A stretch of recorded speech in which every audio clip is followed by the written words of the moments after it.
আজকে বাবু আর বাবুর বাপি আমার জন্য কি করেছে সবটাই তোমাদের দেখাবো। আর দেখাবো আমি সারাদিন কি করছি না করছি, কিভাবে রান্না করছি, সবটাই তোমাদের সঙ্গে দেখাবো। তোমরা আমার সঙ্গে থাকো, সাথে থাকো, তাহলেই পুরো বুঝতে পারবে। আর যারা ভিডিওটা দেখা শুরু করলে একটা লাইক দিয়ে দেখা অবশ্যই শুরু করো। তুমি যদি নতুন বন্ধু হয়ে থাকো আমার চ্যানেলটাকে সাবস্ক্রাইব করে দিও, পাশের বেল বাটনটা অবশ্যই প্রেস করো যাতে আমার ভিডিওগুলো তোমাদের কাছে সবার আগে পৌঁছায়।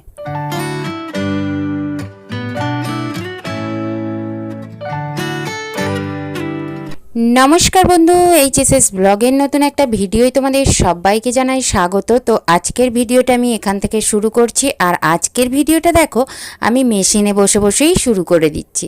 তার কারণ হচ্ছে এমনি প্রথম দিকে কোনো ভিডিও তোলা ছিল না, আর মেশিনের কাজকর্ম করছিলাম, তো সেইটা দেখাতে দেখাতেই তোমাদের সঙ্গে ভিডিওটা স্টার্ট করে দিলাম। আর এদিকে দেখো আমার বাবু কি করছে, বাবু কেন বাবুর বাবাও করছিল। বাবুর বাবা একটু টিফিন খেতে উঠেছে, দেখো এদিকে বটি পড়ে আছে। আর আজকে হচ্ছে কচুর শাক রান্না হবে। তো আমার যেহেতু কাজ আছে, কচুর শাকটা কুটতে অনেকটা দেরি লাগে, তো সমস্ত কিছু করতে অনেকটা দেরি লাগে, তোমরা যারা রান্না করো জানো। তো তার জন্য দেখো বাবু আর বাবুর বাবা কচুর শাকগুলো কেটে দিচ্ছিল। তো আমার অনেকটাই উপকার হয়েছে আজকে। আর এই দেখো এদিকে তো বাবুর বাবা বসে বসে টিফিন খাচ্ছে দোলায় বসে বসে। আর এদিকে দেখো বেশ রোদ্দুর বেরিয়েছে। কালকে তো আকাশ মহাশয় একটু ঝড় বৃষ্টি দেখিয়েছে, শরীরটা হালকা ঠান্ডা ঠান্ডা আছে। আর এদিকে আমি ভাত চাপিয়ে দিচ্ছি গ্যাসের ওপরে, কেননা কচুর শাকটা রান্না করতে হবে।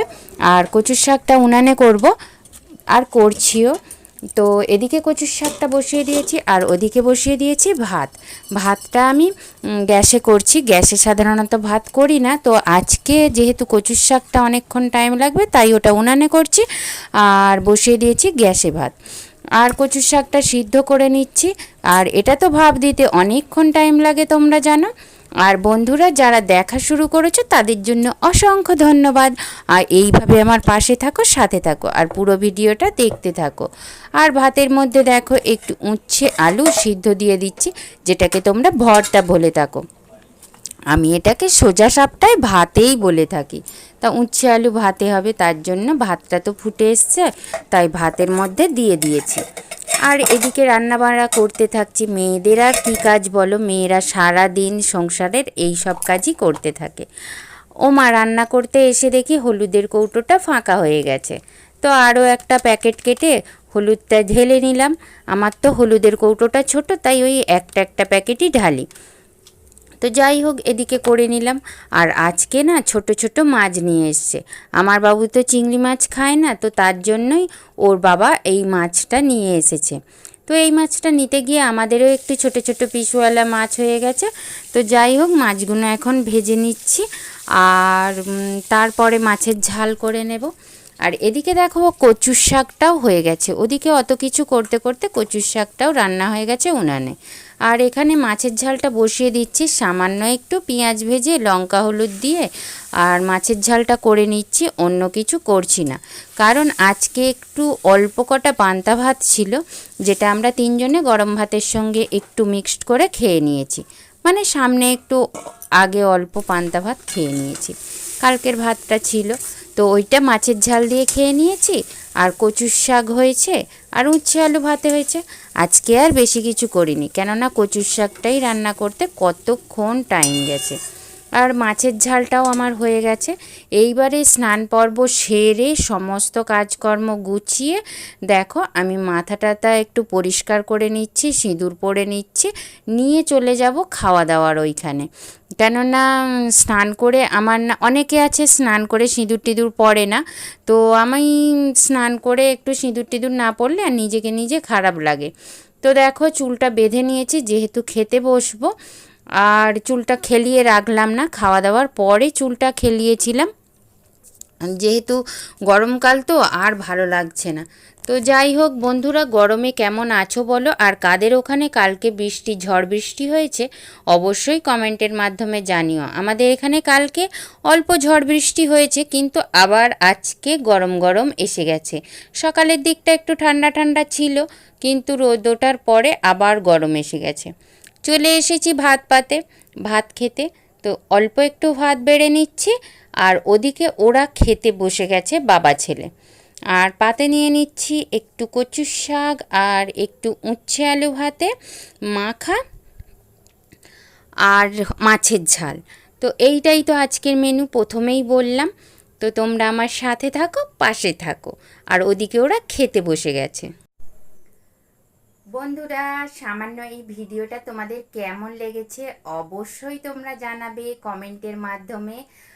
আর আমি সারাদিন কি করলাম না করলাম অল্প ছোটোখাটো জিনিসগুলো তোমাদের সঙ্গে শেয়ার করলাম। বারবার আমি বলে থাকি খুবই সামান্য ভিডিও, তোমাদের ভালো লাগে না জানি, তাও আমি ভিডিও দিই। আমার মানে নিজের স্বস্তি হয় একটু ভিডিও দিলে। তো ভিডিওটা তুলতে ভালো লাগে, তোমাদের সঙ্গে শেয়ার করতে ভালো লাগে, তোমাদের ভিডিও দেখতে ভালো লাগে, তোমাদের কমেন্ট করতে ভালো লাগে। তো তাই আমি ভিডিওগুলো করি, ভিডিওগুলো ছাড়ি। আর তোমাদের কমেন্টগুলোও আমার পড়তে খুব ভালো লাগে। তোমরা যদি না কমেন্ট করো, কমেন্ট যদি কম আসে, তখন আমার নিজেরও খারাপ লাগে।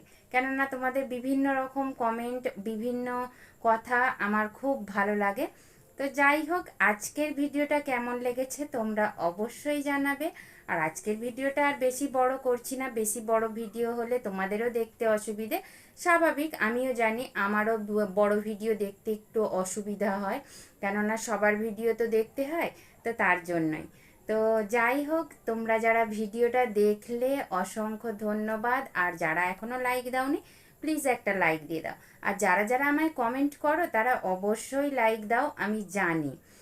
আর তোমরা যদি নতুন বন্ধু হয়ে থাকো, আমার চ্যানেলটাকে সাবস্ক্রাইব করে দাও। পাশের বেল বাটনটা অবশ্যই প্রেস করো, যাতে আমার ভিডিওগুলো তোমাদের কাছে সবার আগে পৌঁছায়। লাইক, কমেন্ট, শেয়ার অবশ্যই করে দিও। তো বন্ধুরা, আজকের ভিডিওটা এইটুকুই। অসংখ্য ধন্যবাদ পুরো ভিডিওটা দেখার জন্য। জানি পুরো ভিডিও দেখেনি কেউ, একটু টেনে টেনে দেখেছে, কেননা ওয়াচ টাইম দেখলেই বোঝা যায় যে পুরো ভিডিও কেউ দেখেনি, একটু টেনে টেনে দেখেছে। হয়তো বা এক আধজন দেখে পুরো ভিডিও, বাকি সব একটু টেনে টুনে দেখে। তো যাই হোক, দেখো কি আর করব, আমার তো কিছু করার নেই। তো যাই হোক, আর আজকে বলবো নতুন বন্ধুদের যে তোমরা স্পাম কমেন্ট করো না। স্পাম কমেন্ট করলে সাবস্ক্রাইব কেটে যায়। তো সাবস্ক্রাইব কেটে গেলে খারাপ লাগে, তার থেকে সাবস্ক্রাইব করো না। আর সাবস্ক্রাইব যদি করো তাহলে বলার দরকার নেই, তুমি যদি 2-3 দিন আমার ভিডিও দেখো তাহলে আমি বুঝে যাব যে তুমি আমায় সাবস্ক্রাইব করেছো, আমিও তোমার কাছে চলে যাব। তো আজকের মতো এইটুকুই, আর কিছু বলার নেই। টাটা।